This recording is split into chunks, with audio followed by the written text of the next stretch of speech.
We reject any spirit that may take away our attention from you. We reject any thought that will divide our heart. And we like to attend to your words. We like to look at your face, to hear your voice. Heal as you teach us. Enable us, Lord, to touch your heart. And may you touch our hearts as well, so that we may be changed. Lead us, teach us. In the name of Jesus, your Son, our Lord, we pray. 1 Corinthians 6:19 says, your body is a temple of the Holy Spirit. Napakarami, malalim ang kahulugan ng ating katawan, ng ating puso, yung ating pagiging tao ay tirahan ng Espiritu ng Diyos. At bili naman sa Ephesians 4:30, do not grieve the Holy Spirit of God. So nakatira sa puso ng tao ang Espiritu ng Diyos at kabilin-bilinan, huwag palungkutin, huwag pagluksain, huwag bibigyan at tatanggalan ng sigla ang Espiritu na nasa atin. First of all, be clean. It's very important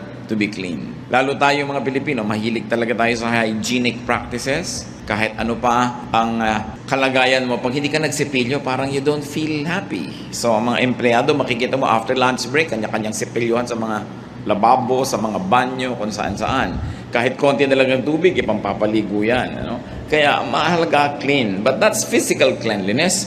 What more yung spiritual cleanliness? Sabi sa 1 Timothy 1:19, some have rejected good conscience and so have shipwrecked their faith. Pagka hindi tayo nakikinig sa konsyensya at dahil may espiritu na nasa kalooban natin na nauuhaw, nadidiliman, nasisikipan, nahihirapan, nawawala yung ating saya, yung ating ginhawa ng kalooban, we don't feel good inside. A bad conscience makes you feel miserable. Kaya mayroong mga tao na kahit na magtagumpay, kung alam nilang nandaya sila, merong small voice speaking to them. Kahit na parang mayaman ka, marami kang kinita, pero alam mong may dinaya ka, merong nagsasalita sa'yo. Hindi makukumpleto ang iyong kaligayahan. So that's the first requisite for us to feel good inside. Be clean spiritually. And then be nourished by God's Word. Yung po mga bagong-bago sa Panginoon, bagong Kristiyano, bagong nagsimula na mag-aral ng Biblia, ito ang pinagkaiba nila doon sa mga dati na. Lagi sila nagbabasa, nauuhaw, nag-aaral. Kaya merong apoy na mainit, merong sigla, merong lakas na espiritual, yung mga bagong-bago ang relasyon sa Panginoon. Sadly, many people who are already in the Lord for many, many years begin to lose the habit of reading God's Word. Kung minsan nagiging dependent na lang sa mga instant Bible study guides, mga instant inspirational guides, at hindi na talaga napag-aaralan at nababasa yung salita ng Diyos. It's important for us to feed on God's Word. Why? Because there's the Holy Spirit in you.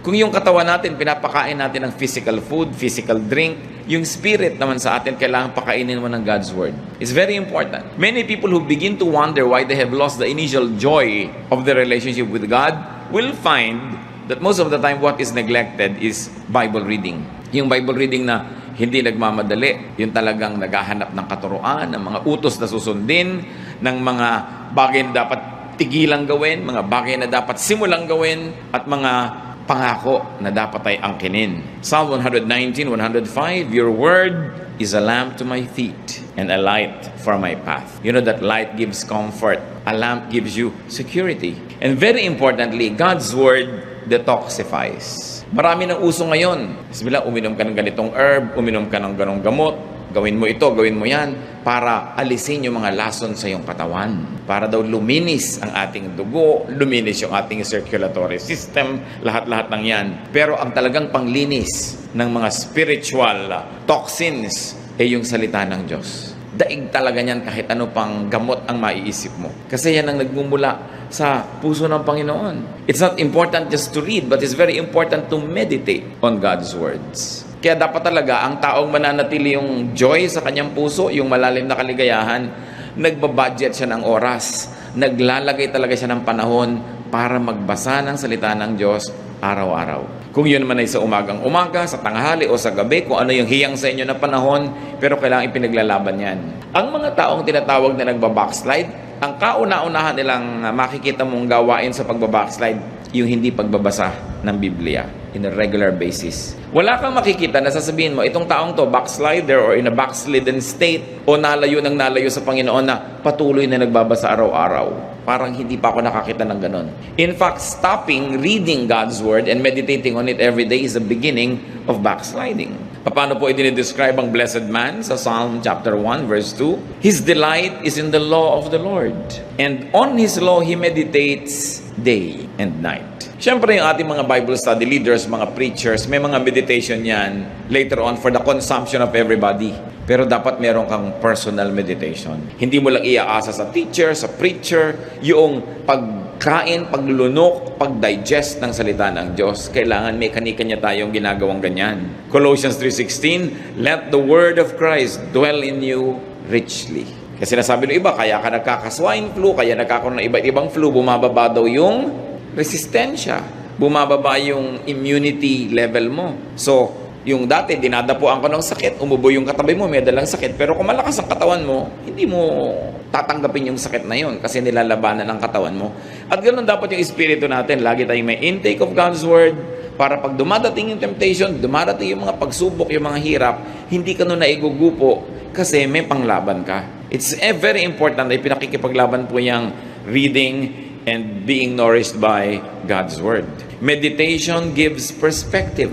Lumilinaw yung maliit na problema, mukhang malaki yan pagka hindi mo yan tiningnan sa salita ng Diyos. Pero pagka naging malinaw sa yung salita ng Diyos, yung mukhang malaking problema, lumiliit. Meditation gives balance. Meditation gives a sense of well-being. Kaya kahit ngayon sa mga spa, sa mga health club, yung binibigyan nila ng may meditation room pa, mayroong mga time for kung ano-anong relaxation and meditation because they have realized the therapeutic value of meditation.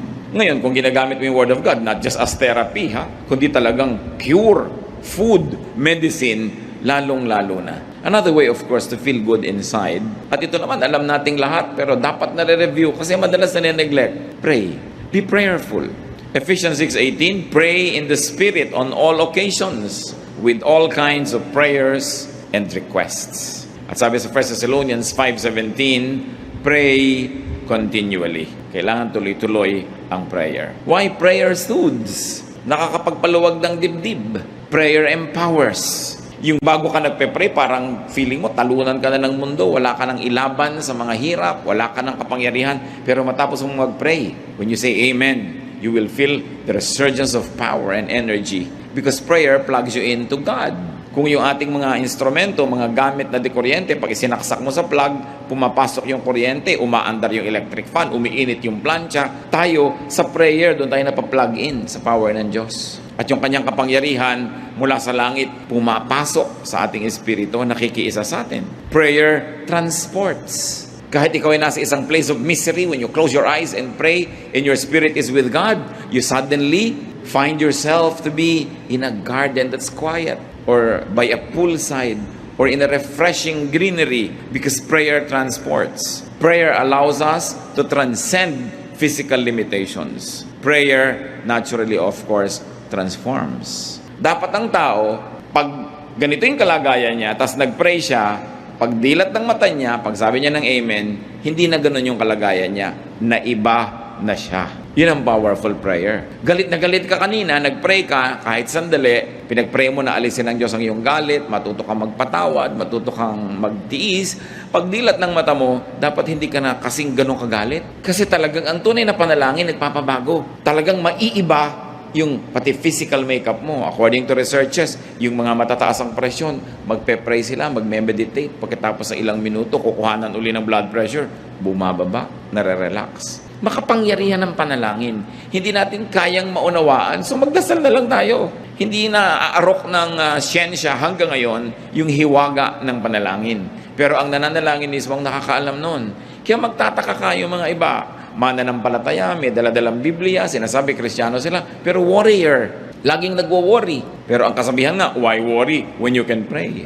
Nagwo-worry ka, baka ka magutom bukas, ano magagawa mo? Mag-pray ka. Nagwo-worry ka tungkol sa mahal mo sa buhay na ang layo-layo, baka nasa panganib. Kaya mo ba siyang iligtas? Nandito ka. So you pray. Why worry when you can pray? Why continue feeling negative when you can come to God in prayer and ask that God soothes you, comforts you, and that God changes your disposition? Prayer makes you feel good inside. Be one, inside and out. Dapat pag nakangiti ang labi mo sa isang tao, pati puso mo nakangiti talaga sa kanya. Mahirap yung nakangiti yung labi mo pero nakasimangot yung puso mo. Yun yung hati ka. Hindi ka sasaya nun. Walang taong hati na sumaya. Kailangan nando ka sa cause na gusto mo, hindi dun sa labagang yung kalooban. Dapat sinusuportahan mo yung mga taong gusto mo talagang suportahan. Minamahal mo yung gusto mong mahalin. Ginagawa mo yung talagang gusto mong gawin. Kasi pag hindi mo pa ginawa yung gusto mong gawin, sinong gagawa nun para sa'yo? Ang pinag-uusapan siyempre natin yung mga gawain na hindi naman pinagbabawal ng Diyos. Yung pagdadalawang isip, pagdadalawang loob, nagtatanggal yan ng kapayapaan at katahimikan. Kaya mga kapatid, kung ano man ang pinagdadalawang loob nyo, pag-isipan nyo na get good advice, manalangin kayo at magpasya na kayo sa isa ang hinahabol natin sa buhay. Kailangan magpasya kang maging buo. Ang pagiging espiritual, ang pagiging makadiyos, ang isang kahulugan niyan, ikaw ay buo, hindi ka hati. Ayaw na ayaw sa Bible ng hati. Kaya ang sinasabi, a man of a double mind will never expect to receive anything from God. Sabi, if you would like something, believe without doubting and you will get it. Because if you doubt, you are like, any leaf or anything that is being tossed about by the waves. You are like a wave being tossed by the winds. Wala kang direksyon. Kaya kailangan ng tao buo. Hindi hinahati ang puso. Halimbawa, nag-asawa ka na. Buuin mo ng loob mo na yun ay yung mamahalin mo. Hindi yung may dumadaan, iniisip mo, mamahalin ko kaya itong dumadaan. Nahahati ang loob mo. At pag nahati ang loob mo, it will show in your life. It will show in everything you do. Malilito ka ngayon. Kung may kumakausap siya, nawawala ka sa sarili. Ha? Bakit? Kasi hati yung loob mo eh. Dapat buo. What you think and say, what you say and do, must be one. So, do the good that you think. Meron kayong gustong gawin, gawin nyo. Lalo't mabuti yon. Kasi pag hindi nyo ginagawa, nahahati kayo. Do not frustrate your good side. Halimbawa, may nakaaway kayo. Gusto nyo na mag-sorry. Mabuting mag-sorry, magkasundo kayo. Gawin nyo. Hindi yung pinipigil kayo ng pride. Nahahati kayo. There's a part of you na gusto nyo gawin yung tama. Merong humihila sa inyo na wag mo gawin yung tama kasi yung pride mo, paano naman, wag mo mukha kakawawa, etc. Hati. Hindi sasaya ang isang taong hati. Ikaw man at biyanan, may manugang ka, tanggapin mo na naging anak mo na rin yan. Kasi kung dalawang loob ka, tatanggapin ko ba o hindi? So may mga araw na natutuwa ka sa kanya, may araw na hindi. May araw na ang sungit-sungit mo, may araw na sweet ka naman. Kasi hati. You've got to decide. Gawin mo na lang yung tama kasi laging may nagtatalo sa kalooban natin. Yung maganda at yung hindi maganda. Kailangan pa ba naman nating ipaliwanag na yung maganda ang siya nating gawin? Sabi ng Panginoon sa Matthew 12:25, Jesus said, every kingdom divided against itself will be ruined, and every city or household divided against itself will not stand. Kung ang isang kaharian na hati ay matutumba, kung ang isang bahay na hati ay guguho, ano ang mangyayari sa isang puso na hati? Kaya dapat hindi hinahati ang puso. Huwag na nating lilituhin ang ating mga sarili. At kabaligtaran ng do the good that you want to do, bakit natin pinag-uusapan to? Marami pong tao, alam nila yung magandang gawin, gusto nilang gawin, pero may pumipigil sa kanila. Mga tatay, gusto nila halimbawa akbayan yung anak nilang lalaki na maging tender and nice sila sa anak nila, pero hindi, this is not the macho thing to do. So, pinipigil yung paggawa ng mabuti. Why? It's good. Hindi mo naman laging pwedeng yakapin yung anak mo, hindi naman laging available. So, why not do it? Marami din mga anak gusto mag-express ng pagmamahal nila sa parents nila, hindi ma-express. Pero sa kaibigan, ang dali-dali mag-express. Pero yun lamang, yayakap ka sa magulang mo, magkikis ka, hirap na hirap ka rin. Bakit? Maganda naman yun. Huwag hatiin. And do not do the bad that you do not want to do. Alam naman natin yung masama, alam natin ayaw natin gawin, pero madalas nagagawa. Romans 7:19, for what I do is not the good I want to do. No, the evil I do not want to do, this I keep on doing. Sabi ni Paul. Ako na nga, sabi ito yung gusto kong gawin na mabuti, hindi ko nagagawa. At yung ayaw kong gawin na masama, yun na lang ang madalas na nagagawa ko. Hati. Dapat hindi ganon. Walang taong sasaya paghati siya. Meron pa pong isang nagpapasaya ng kalooban. Again, premise on the fact that the Holy Spirit of God resides in us, that we were created in God's image. You want to be happy inside, you want to feel good inside, be noble. Nourish your nobility, your greatness. Nourish your God-likeness. Genesis 1:27, so God created man in His own image. Ang ating wangis, wangis ng Diyos. Ang espiritu natin, espiritu ng Diyos na ibinigay sa atin. Ginawa tayo upang maging mahalaga, mataas ang uri. Psalm 139 verse 14, I praise you because I am fearfully and wonderfully made. Romans 8:29, for those God foreknew, He also predestined to be conformed to the likeness of His Son. Tayo kamukha ng Diyos, nilikha, ginawang tao, naligaw, na iba yung itsura, pero ang goal ngayon bumalik na maging kamukha uli ng Diyos through the Lord Jesus Christ. So ano ang purpose ng buhay? Maging kamukha uli ng Diyos. Maging kapareho ng Diyos ang isip, ang puso, ang gawain. At ang tao, pinakamasaya, pagka yung kanyang wangis, yung gawa niya, yung sitwasyon niya sa buhay, malapit sa wangis ng Diyos. Kasi yun ang likas, yun ang totoo, yun ang natural sa atin. Parang mga baboy, ano ay kinakatuwa niyan? Maglublob sa putik. Kalabaw, ano ay kinakatuwa? Maglublob sa tubig at sa putik. Kasi yun ang nature nila eh. Baboy sila, kalabaw sila. Diba? Ano ang ikinaliligaya ng ibon? Lumipad. Kaya ibon man may layang lumipad. Kulungin mo at umiiyak. Kasi nature niya yun na lumipad. Anong nature ng tao? Maging kamukha ng Diyos. Kasi nilikha tayo na kamukha ng Diyos at nung tayo'y nadapa at naligaw, kaya si Jesus ay namatay para sa atin tayo tubusin para makabalik tayo dun sa daan, pagbalik dun sa magiging kamukha muli ng Diyos. So what is the goal of life? Christ-likeness. At kung gusto mo to feel good inside, be Christ-like, be God-like, be noble, maging kagalang-galang. Kaya di ba pagka ikaw ay dumarating at binibati ka ng maganda, you feel good, ginagalang ka. Pero pag binabastos ka, you feel bad. Why? Kasi hindi natin nature na bastusin. We were created in God's image. Kaya pag binibigyan ka ng halaga, inaalok, kasi tayo ay mahalaga. Sino ngayon ang taong lulungkot?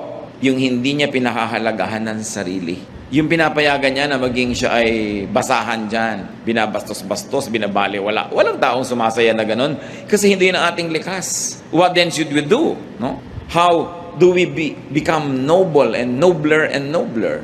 By making the right choices. May mga gusto tayong gawin na mataas, maganda, gawin natin. Meron tayong gustong sabihin na noble, gusto mong pumuri sa tao, gawin mo. Because it's the noble thing to do. Luke 12:12, the Holy Spirit will teach you what you should say. Ganun nakatanim sa atin yung Espiritu na pati sasabihin mo pa nga, maituturo ng Espiritu yung gagawin mo, yung desisyon mo. Kung maganda ang relasyon mo sa Diyos. So, how do we become noble? Do good. We are most noble when we do good.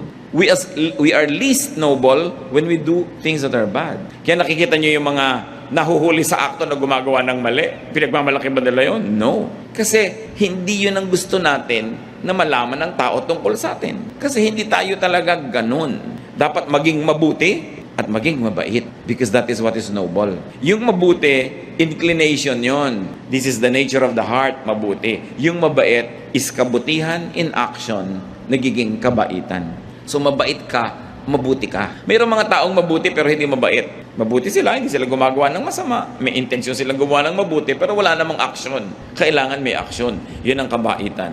How do you feel noble? Kailan tayo nakakaramdam mga kapatid na ang taas-taas ng pagkatao mo? When you give more than you get, you feel noble. Yung nagbibigay ka, taos puso, you feel noble kesa ikaw yung binibigyan. Di ba? Hindi masarap yung feeling na ikaw yung binibigyan. Pag masarap ang feeling mo nun, something's wrong. Pero usually, mas masarap yung nagbibigay ka kesa yung namamalimos ka, kesa ikaw itong kinakahabagan. Mas masarap yung ikaw yung nahahabag because to give is noble. Do not get, then just forget. Kasi halimbawa, dumating yung point, ikaw ang tumatanggap, ikaw ang binibigyan. How will you become noble now? Ikaw yung naging recipient, nagbabayad ka ng utang na loob. Nagsusukli ka, gumagawa ka ng mabuti. Kaya pag may gumawa sa atin ng mabuti, pagkatapos na-empower naman tayo, lumakas, tayo naman yung gumagawa ng mabuti sa kanila, you feel good. Because it's your nature to feel good that way. You want to feel noble, give more than you get. Give more than you receive. Do not just get and forget. Pagka kayo hingi lang ng hingi, kuha ng kuha, tapos hindi tayo marunong magsukli, gumawa ng mabuti, yung konsyensya nyo, binabagabag din kayo. You will not feel good. Hanggang hindi kayo nagsusukli ng kabutihan. Do not receive what you cannot reciprocate. Mga babae, nililigawan kayo, o ngayon kahit lalaki, naliligawan na rin, no? So ang mangyayari, huwag kayong tanggap ng binibigay sa inyo kung wala naman pala kayong pagtingin. Hindi nyo naman pala susuklian ng isang kindat o isang holding hand o isang yakap. Wala pala kayong balak isukli o ipalit. Huwag yung tanggapin. Because that is not the noble thing to do. It's important to be noble, and nobility has nothing to do with wealth. May mga taong yayaman pero hindi noble ang mga pamamaraan nila, hindi noble yung kanilang karakter. May mga taong hihirap pero ang taas ng pagkatao. Alam mong taong-tao ito kahit walang pera. Walang kinalaman ng pera dyan. And when we are noble in our ways, we feel good. Another way to feel good inside, be classy. Dapat class act. Hindi ko sinabing maging mahal ang damit mo, maging expensive yung taste mo, pero may class ka. What do you mean? Do not say, do not think what makes you appear or feel cheap. Meron na ba kayong nagawa na sabi na pagkatapos na nagsisisi kayo dahil mukha kayong mumurahin? Huwag niyong gagawin yun. Halimbawa, gusto mo yung isang tao pero ayaw sa'yo, huwag mong ipagdutdutan ang sarili mo kasi magiging cheap ka. Yung tuwing dadaan siya doon, nandun ka nakakalat. Yung puputay sa sorum na yun, nandun ka. Yung parang wala ka nang ginawa kundi planuhin siya abangan. It's cheap. Do not appear and do not feel cheap. Lalo ikaw babae, hindi ka naman pinapansin. Ikaw pa tong laging nakakalat dyan. You know, it's cheap. It will not make you feel good. Magkakaroon ka lang ng immediate pleasure dahil napagbigyan mo yung hilig mo. Pero pag nananahimik ka na at nag-iisa, ang feeling mo, bumaba ang pagkatao mo. You want to be happy inside? Be classy. Beware of addictive things and addictive habits. Lahat ng bagay na nakaka-addict, nakakapagpa-cheap. Nakita niyo mga ibang tao na antitino, ang gaganda ng behavior, nung naging drug dependent, pating sariling nanay, ninanakawan, sariling anak, ninanakawan, kasi naging addict. Addicts compromise and degrade themselves just to get a fix. Kaya maraming antitinong babae nung naging drug dependent, pati katawan ay pinagbibili sa murang halaga, makakuha lang ng kailangan niyang gamot. Addiction cheapens people. Kahit anong addiction yon. Addict ka halimbawa sa sugal. Addict ka halimbawa sa isang uri ng pagkain. All kinds of addictions. Kaya ang isang message ni Lord Jesus Christ is freedom. Sabi, moderate yourself, moderate your lifestyle that you do not become dependent on anything or anyone. Sabi ni Paul, we have learned to be content in whatever situation. Sa init at lamig, sa gutom at busog, sa meron at wala. Sabi ganon, natututo kami maging kontento. Because anything that you will desire can become your master. And to have a master, no matter what, basta hindi ang Panginoon yon, can cheapen anybody. So do not degrade yourself. Isang payo sa mga umiibig, kung talagang ayaw sa inyo, wala kayong magagawa para kayo magustuhan. Habang nandiyan kayo at nagpipilit, lalo lang kayong nakakaayawan. At lalo lamang bababa ang pagtingin sa inyo. Lalong lumalayo yung pag-asa niyong magustuhan kayo. Subukan yung talikuran at iwan, baka sakali pa. Pero hahabol-habol ka, wala kang pag-asa. Paminsan-minsan baka pagtiyagaan ka, lalo't wala namang ibang tao, pero gusto mo yung pinagtsatsagaan ka lang o pinagbibigyan. So kung ayaw, di wag. If you don't like me, we both lose. Dapat ganun ang policy mo. Do not allow others to degrade you. Save yourself from degrading situations. Katulad nung kwento sa Luke 15:13 to 18, yung prodigal son. Anong ginawa niya? Hiningi niya yung mana niya, nilustay niya, pagkatapos naghihirap siya sa isang foreign land. Naging trabaho na lang siya doon, taga-alaga ng baboy. Hindi naman siya pinapakain. Kinakaingitan pa niya yung baboy dahil kumakain sa oras, siya hindi. So, nagising siya sa katotohanan. Sabi niya, hindi ito dapat. So, ganun, uuwi ako sa tatay ko, hihingi ako ng tawad, at mamamasukan na lang ako sa kanyang katulong. Kasi ang mga katulong ng tatay ko are better fed than I am. So, ganun, tatanggapin ko yung aking pagkakamali, hihingi ako ng tawad, but I will stop the situation from degrading me. Kung meron sa atin ngayong mga kapatid, nasa isang situation kayo that's very degrading, get out of it. Halimbawa, hindi naman kayo ang asawang tunay. Sa mga 3 times a year lang kayong sinisipot. No? Sa ilalim pa ng silong ng Fort Santiago. Nakaka-degrade yun sa inyo. Bakit hindi niya kayo mabigyan ng panahon niya? Bakit iaabang niyo yung buong sarili niyo sa kanya? You degrade yourself. You deserve a better treatment. You have only one life to live on this earth. There's eternal life, yes, but here only one. So bakit mo papayagan na nadadaya ka?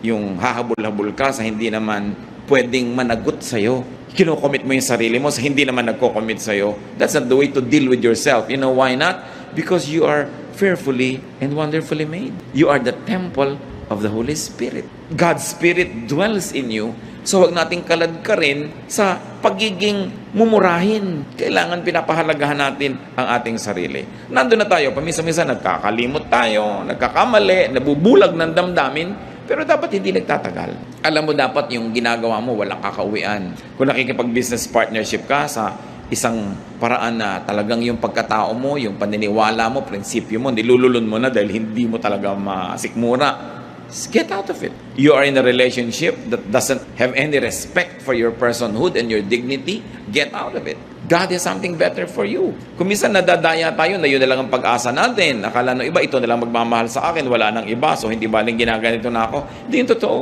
Alam ng Diyos ang ating sitwasyon. At meron tayong katapat na mas bagay, katapat na hanap buhay, katapat na trabaho, katapat na profesyon, katapat na kaibigan, kasama sa buhay, kasama sa bahay. Don't settle for what is not very good for you. And those that do not settle for nothing but the best, usually get the best. Kailangan tinataasan din natin yung ating standard. Hindi dahil tayo mayabang, but let me be emphatic, because you were fearfully and wonderfully made. And not only that you were made great by God, that God breathed His life into you and into me, but Jesus gave His life for our redemption. Ganun ang halaga ng tao. Dapat marunong tayong magpahalaga sa sarili. Huwag niyong ipagsiksikan ang sarili niyo sa hindi nagpapahalaga sa inyo. It's unfair to the spirit that lives in you, and it's unfair to yourself. How to feel good inside?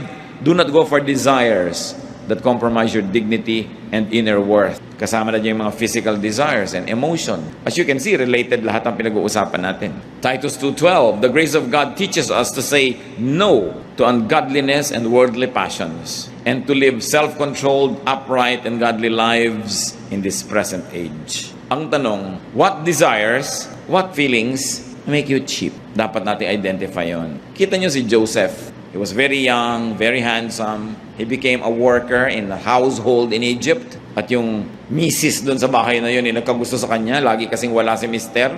So inaakit-akit niya si Joseph.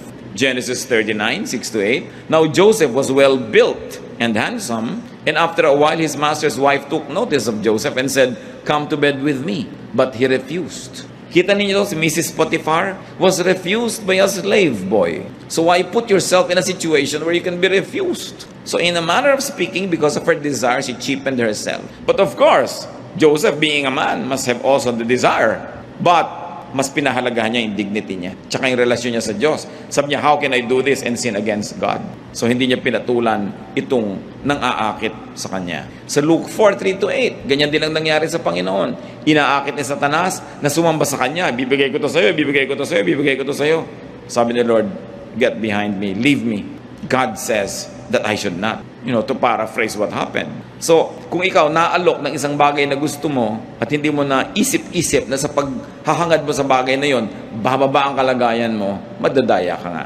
Kaya nagsisimula tayo mga kapatid sa mataas na pagtingin sa sarili. Hindi pagyayabang, hindi pride, but to remember who you are, that you are God's child, that you were created in God's image, and Jesus died so that you could be like Him again. Pag naaalala natin yun, na may mataas tayong kalagayan, mataas na calling, then hindi ka papayag na ginaganong-ganong ka lang. Pag tayo inaapi-api, kinakawa-kawawa, binabaliwala, ang dapat mong gawin, remember who you are, that you are fearfully and wonderfully made. At sabi nga ng Ephesians 4:30, which we have already read, do not grieve the Holy Spirit. Pagka binababa natin ang ating pagkatao, we grieve the Holy Spirit. When we desire things to the point na susunod-sunod tayo, aabang-abang, we grieve the Holy Spirit. So feel good inside, and one of that is by changing the outside world. When you feel bad, baka naman may dahilan at pwede mong palitan in your outside world so that you will feel good.